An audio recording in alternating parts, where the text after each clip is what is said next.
वो उसी को सुख समझ रहा है, दुख को ही सुख समझकर। यही तो भगवान की विचित्र माया है। जिसे तुम सुख समझते हो वो सुख की छाया है, समझ पड़ती नहीं ये गिरधर की माया है। भयानक दुख के अंतर में वो डूबा हुआ भयानक परिणामों को प्राप्त होगा, लेकिन उसमें सुख का अनुभव कर रहा है। त्यक्त संगो जित क्रोधो लघ्वाहारो, तो अपने आप जितेंद्रिया हो जाएंगे। देख लेना, घृणा हो जाएगी यार, घृणा। कौन सा ऐसा सुख है जो घृणा के योग्य ना हो? लौकिक बढ़िया से बढ़िया पदार्थ खाओ, तत्काल हम उसे वापस उलटते हैं, देखने लायक नहीं रह जाएगा। चिकनी चमड़ी केवल देखकर फंस रहे हैं, कुछ नहीं, पूरा जीवन बर्बाद हो जाता है। धर्म के लिए तो सेवन करने के लिए ठीक है, बकाया भगवत प्राप्ति के लिए जितेंद्रिया चलो, ठीक से चलो। पिधाय बुद्ध्या द्वाराणि मनो ध्याने निवेशयेत्, शून्ये स्वेवावकाके गुहासुचो वनेसुचो, नित्य युक्ता सदा योगी ध्यानम सम्यक उपक्रमेत। श्री दत्तात्रेय जी महाराज कह रहे हैं, बुद्धि को परमात्म चिंतन से इतनी बलवान बनाओ कि अपनी इंद्रियों के द्वारों से घसीट कर उसे भगवान में स्थित करो।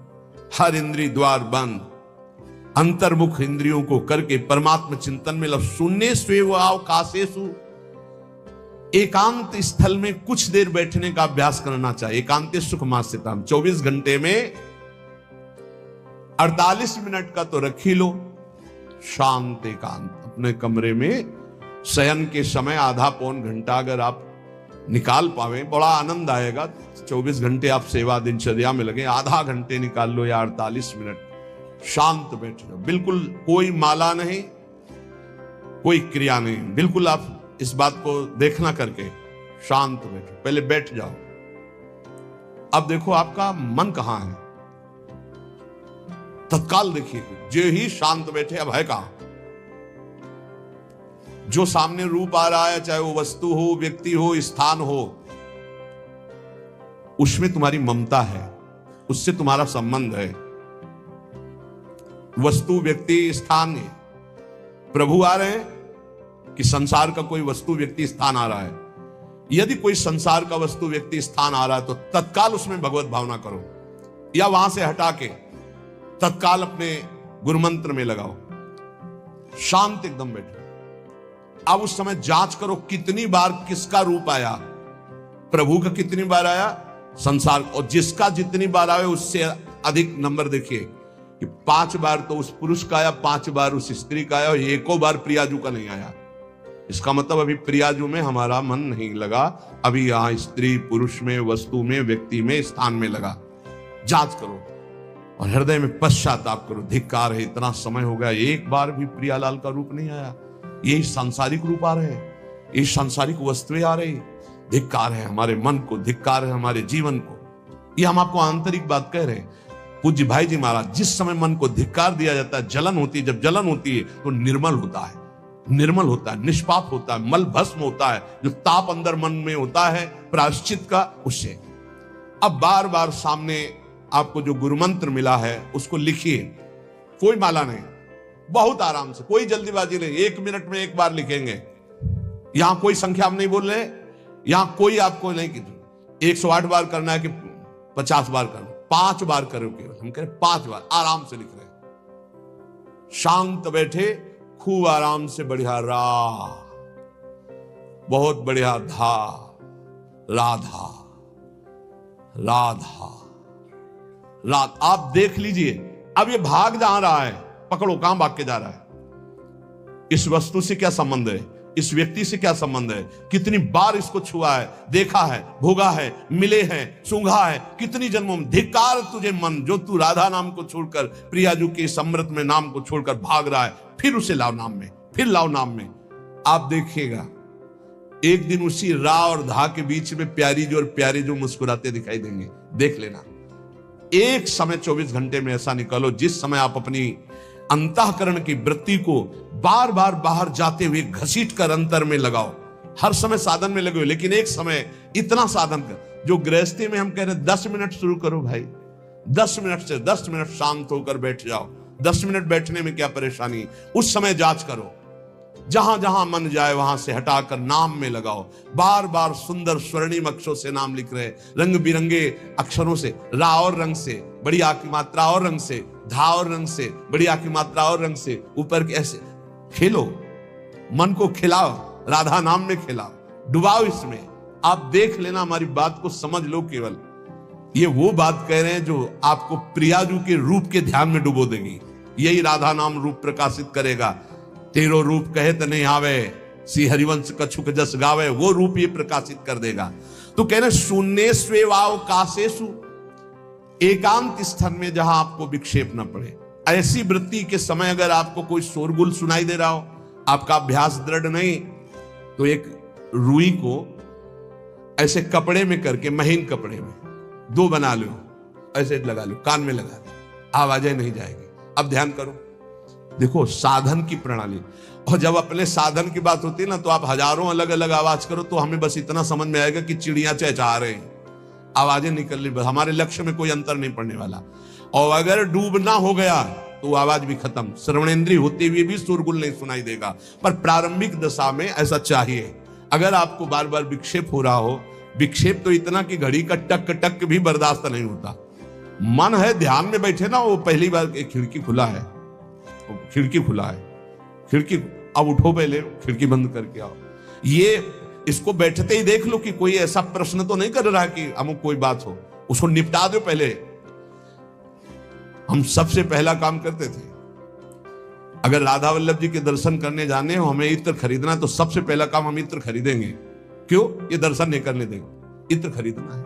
बार बार कहेगा इत्र हमें दर्शन में नहीं डूबने देगा, तो पहले हम वो काम सब कर लेते थे जो राधा वल्लभ जी के दर्शन के बाद कर रहे। अब दर्शन में तो केवल दर्शन। ऐसे ही जब हम ये जो 20 मिनट, 30 मिनट, 40 मिनट समय की बात करें, इसमें जब आपको समय देना हो तो कृपया मन के लिए कोई काम मत छोड़ना, वो बिल्कुल फुर्सत वाला। इसलिए हम कह रहे हैं सोने जाने के समय कि अब हम शयन करने जा रहे हैं, उस समय आप समय दीजिए। और अगर ये पहले ही बार में कह दे कि अमुक अमुक अमुक, तो तुरंत सुधार दीजिए, नहीं पूरे ध्यान में वही चलाएगा। वो बहुत ही विघ्नकारी रहता है जब तक निर्मल नहीं हो जाता।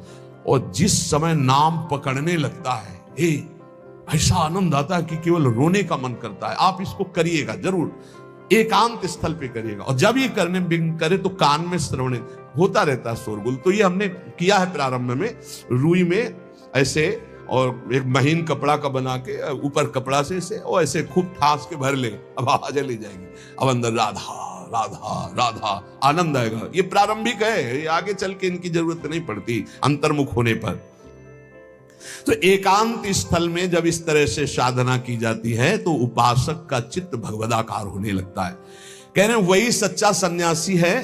वाग्दंड कर्मदंडश्च मनोदंडश्च ते त्रयः, यस्यैते नियता दंडा सत्यदंडी महायतिः। श्री दत्तात्रेय जी महाराज कह रहे हैं वाग्दंड, जिसने वाणी को वाग्दंड मौन में स्थित कर दिया। वाग्दंड यही प्रपंच की वार्ता नहीं बोलनी, भगवद वार्ता केवल बोलनी। वाणी को दंडित करो। ये बहुत चटर चटर प्रपंच की बातें करती, नाम जपने में इसको थकान लगती है, प्रपंच की बातें करने में नहीं। इसलिए इसको मौन के द्वारा वाणी को शासन में रखो, या तो भगवत चर्चा या मौन। दूसरा कर्मदंड, जो सन्यासी होता है वो निष्कर्म अवस्था की तरफ बढ़ता है। प्रापंचिक कर्मों को करते हुए भगवान नाम स्मरण करके यदि कर्म समर्पण कर दिया जाए तो वही गति प्राप्त होती है। ये तो सर्वाणि कर्माणि मयि सन्न्यस्य मत्पराः, प्रापंचिक कर्म है, व्यापार, नौकरी आदि नाना प्रकार के। लेकिन इन कर्मों को भगवत स्मरण करते हुए किया जाए, भगवत समर्पित कर दिया तो वही गति प्राप्त होती है जो निष्कर्म अवस्था को प्राप्त सन्यासी की होती है। 3 दंड होते हैं, वाग्दंड, और एक होता है कर्मदंड, शरीर को निश्चेष्ट रखना, निष्क्रिय रखना, और मनोदंड, मन को निसंकल्पित रखना, कोई संकल्प न बनना। इससे संन्यास भाव को प्राप्त महापुरुष की अवधूत स्थिति तक पहुंचने का यह रास्ता है। वाग्दंड, कर्मदंड, मनोदंड, वाणी को मौन के द्वारा, शरीर को निश्चेष्टता के द्वारा निष्कर्म स्थिति के लिए, और मन को निसंकल्पता के द्वारा, कोई संकल्प न बनावे, ऐसा का ऐसा, ऐसा नहीं, जैसा प्रभु जब चाहे जैसा, हमारा कोई संकल्प विकल्प नहीं। वाणी से भगवत चर्चा, शरीर से भागवतिक कर्म, नहीं तो संसारिक विरत बहुकर्मा, निरत निरंतर सज्जन धर्मा। अब एक परम धर्म की बात का वर्णन कर रहे हैं। गृहस्थ धर्म में जैसे है या जिनके पास बहुत अर्थव्यवस्था है, उनको चाहिए कि गौ सेवा से बहुत जल्दी शरीर पवित्र होता है, हृदय भी पवित्र होता है और गोविंद भी प्रसन्न होते हैं। यदि गावः प्रदक्षिणेर कार्या वंदनीया ही नित्यशः मंगलायतनम दिव्याः सृष्टास्पेता स्वयं भुवा। यदि गाय घर में पाली जाए या गौशाला खोली जाए और गौओं की सेवा की जाए, जिनके पास अर्थ है, भाव है, भगवान स्वयं श्री कृष्णचंद्र जी ने गौ सेवा स्वीकार की, गौवें चराई। गौओं की परिक्रमा करने से, जैसे आप प्रभु के बिहारी जी के मंदिर की 4 परिक्रमा करें तो जो फल आपको मिलेगा वही गाय की 4 परिक्रमा कर लें तो आपको प्राप्त हो जाएगा। गौ की प्रदक्षिणा से, गावः प्रदक्षिणी कार्या वंदनीया ही नित्यशः, जो रोज गाय को प्रणाम करता है और गाय की प्रदक्षिणा करता है तो भगवत प्रदक्षिणा का उसे फल प्राप्त होता है। जहां गौएं विराजमान होती हैं वो बड़ा पवित्र दिव्य तीर्थ स्थल माना जाता है। गौएं जहां विराजमान रहती, गौशाला में भजन करे तो कई गुना बढ़कर के प्राप्त होता है। स्वयं ब्रह्मा जी ने गौओं को दिव्य गुणों से विभूषित बनाया है। अप्यागाराणि विप्राणाम देवतायतनानि च यद गोमयेन शुद्ध्यंतिम किम ब्रूमो हृदिकम ततः। गाय के गोबर से जहां लेपा जाता है वहां जिस देवता का आवाहन करोगे वही देवता आकर विराजमान हो जाएगा। अपवित्र भूमि में भी यदि गाय के गोबर का लेप कर दिया जाए तो परम पवित्र मानी जाती है। गाय बहुत पवित्र, जहां वो बैठती है, जहां वो मूत्र त्याग करती, गोबर त्याग करती, वो स्थान तीर्थ तुल्य पवित्र माना जाता है। भगवान जब गाय के पीछे पीछे चलते तो गोरा जोड़कर उनके मस्तक पर विराजमान होती, उनके मुखारबिंद पर विराजमान होती। बाल गोविंद के अनिष्टों को दूर करने के लिए गाय के पूंछ को उनके ऊपर से झाड़ा देती थी मैया। जब गुरुमंत्र वैदिक सिद्धांत से दिया गया था पहली बार तो पंचगव्य पिलाया गया था। गोमूत्रम गोमयम क्षीरम दधि सर्पिस्तथैव च गवाम पंच पवित्राणि पुनंत सकलम जगत।